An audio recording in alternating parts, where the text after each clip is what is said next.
마태복음 11장입니다. 11장 1절에 보면 가르치시고 전도하시기가 나옵니다.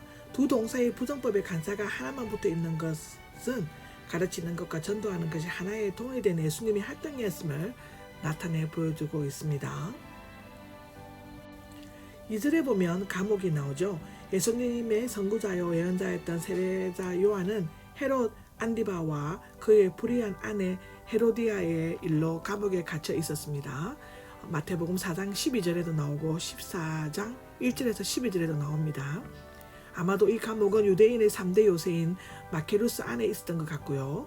그리스도가 나오는데 공간복음서 기자가 별로 사용하지 않는 그리스도, 즉 메시아라는 명칭을 사용한 것은 마태가 예수님을 메시아로 확신했다는 것을 암시해주고 있습니다.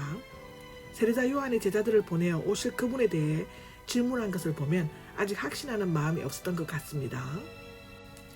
3절에 보면 오실 그분에 대한 것이 나오는데 현재 분사이므로 오시는 그분으로 번역할 수 있습니다. 일반적으로 알려진 메시아의 칭호는 아니었지만 해당 예배에서는 비슷한 의미로 시온의 구속자로 오실 그분 하바라고 합니다.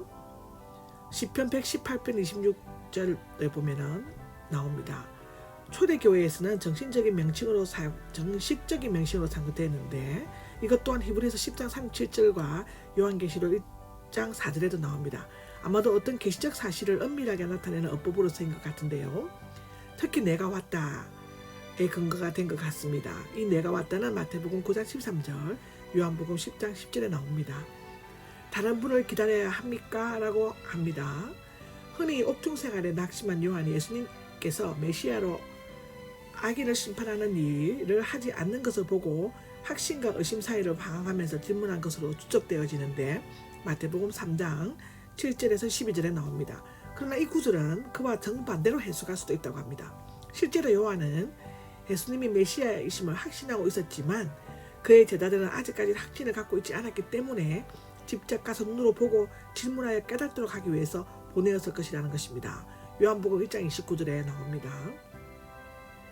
그 제자들은 일반 유대인처럼 메시아가 그의 포로들 즉 감옥에 있는 요한까지를 해방시켜줄 수 있을 것으로 기대할 수 있었다고 누가복음 4장 18절, 이사야 61장 1절에도 나옵니다. 기다려야 합니까는 초대교회의 어법으로서 간절히 기다리다, 애타게 찾다의 직설법인데요. 우리가 다른 유형의 지도자를 애타게 찾을까요? 또는 우리가 당신 위에 다른 사람을 기다려야만 하는 것입니까? 의 뜻이라고 합니다. 어떤 의미에서 그리스도께서 하시는 일들은 유대인들이 고대에서 하던 헌세적이고 정치적인 메시아에는 상관은 전혀 달랐죠. 그들이 꿈꾸는 강한 메시아는 가난한 자들이나 병든자, 죄인들과 같이 약하고 볼품없는 자들과는 거리가 멀었습니다. 4절에 보면 듣고 보는 것인데요. 요한은 그리스도께서 하신 일들을 전해 듣고 제자들을 보냈지만 이제는 직접 듣고 본 것을 보고 받게 될 것이다 라는 것인데 예수님께서는 요한이 메시아적인 이적에 대한 이해가 부족한 것을 아시고 이사야의 메시아 예언에 성취된 것을 구체적으로 말씀해 주셨습니다. 5절을 보면 눈먼 사람들, 못 걷는 사람들, 나병 환자들, 가난한 사람들이 나옵니다. 이런 사람들의 치유함을 받으면 복음이 전파되는 것을 유대인들이 기대하는 현세적이고 정치색이 짙은 메시아 상과는 다른 것이었죠. 실제로 여호와의 종 메시아는 눈먼 자와 듣지 못하는 자처럼 사람들에게 얼굴을 가리지 보지 않음을 받은 자같이 멸시와 천대를 받았습니다. 특히 병 고치신 이적은 메시아 예언의 성취이시며 가난한 사람들에게 복음을 전파된 것은 그 역시 절정이었습니다. 이사야 35장 5절 6절 61장 1절에 나옵니다. 내가 하는 일들을 잘 유의해 보아라.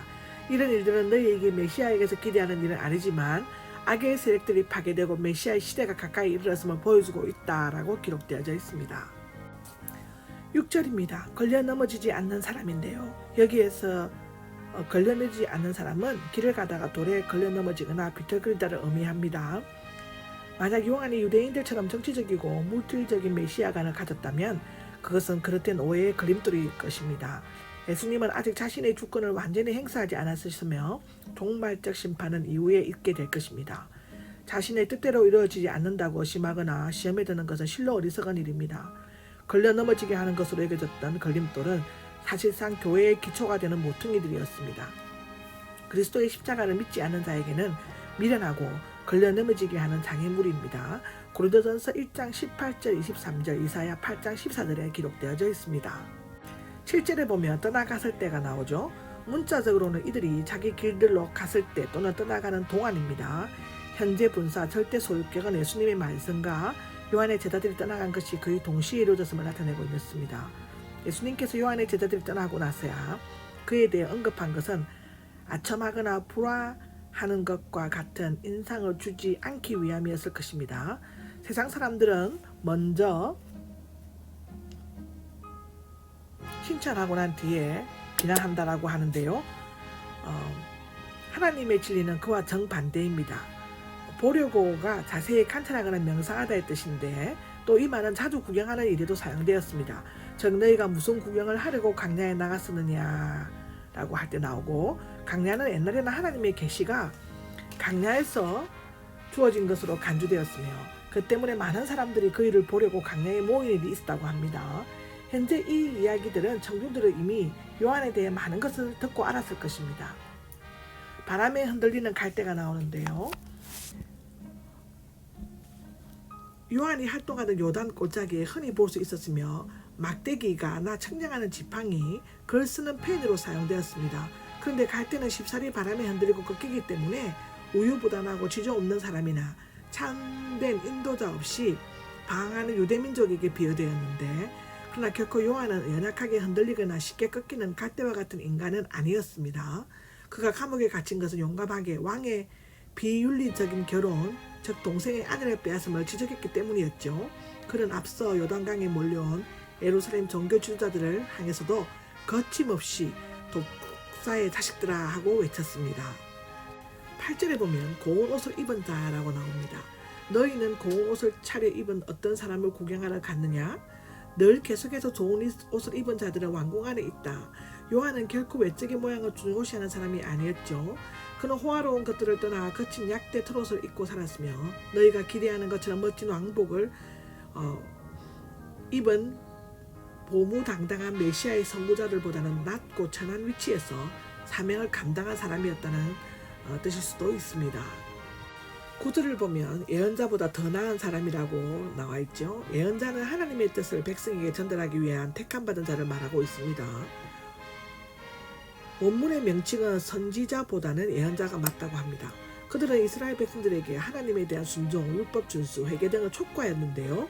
그들이 가장 중요한 임무는 세상의 구주로서 오실 메시아에 대해 예언이고, 백성들을 하나님의 은총 안에 머물게 하며 하나님과 사람을 연결시키는 일이었다고 고린도전서 14장 31절, 요한계시록 1장 10절, 베드로후서 1장 21절 등입니다. 세례자 요한은 메시아를 직접 보고 예언하고 선포했기 때문에 보지 못하고 예언한 엘리야를 비롯한 다른 예언자들보다 더 나은 사람이었다고 기록하여지고 있습니다. 10절에 보면 내 앞에서가 나옵니다.